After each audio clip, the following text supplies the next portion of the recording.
Hey guys, Ponce here on the PBE, here to talk to you guys about some potential buffs to Ryze. Now, like I normally do, the actual balance changes are above my head somewhere, so I'm just going to read them over and then, give my thoughts on them, I suppose. But, yeah, just buffs across the board. Arcane Mastery, his passive has been buffed, so in terms of duration. Ultimately, the duration ends up being the same once you have your ult maxed out, since it used to be 3 seconds plus 1, 2, 3 seconds based on the ult rank. Now it's just 6 seconds, flat across the board. Second, we have Overload. The damage has been increased, more so at the higher levels. So at the first level, it's a basic, it is the same, and then it starts to scale up a little bit by little bit up to the higher ranks.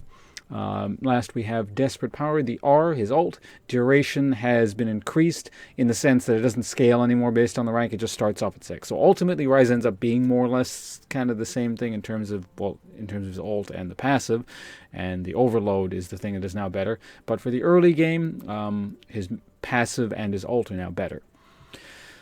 Now, these buffs, in my opinion, definitely seem deserved. When I was playing Ryze on the PB, granted I was playing a much older version on the PB before they buffed him like at all. I think he was actually weaker than he is on live, and I didn't like him at all. Like, it just felt really weak early game, and it's great and all when you have your passive up and you go in and can kind of murder whatever you want, but it just felt really limited, and the enemy could see it coming, and I just wasn't a huge fan. I mean, granted also, I've never liked Ryze's playstyle, period, and when they made the rework, it was slightly more amusing, but I don't know. I hear Ryze has a really low win percentage across like all elos. Now, normally I'm not one to sort of pay any attention to that kind of what a champion's win percentage is, because it may or may not tell you anything of use. But in this case, I believe it just simply because I've always felt, the Ryze rework was kind of lackluster. Not just, people are going to take time to get used to it. I just didn't feel it was particularly good. But in any case, buffs. So I wouldn't be surprised at all to see these actually go live.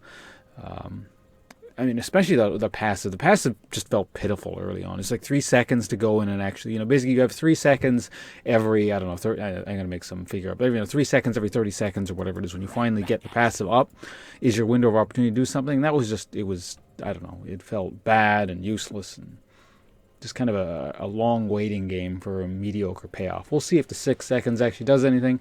But in any case, for those of you guys who actually like Ryze's playstyle, you got some buffs to look forward to, because I sincerely believe that he's going to get some kind of buffs. It's not just, hey, there's a spider on the wall, I'm going to turn this video off and kill it. I'll see you guys around. Bye.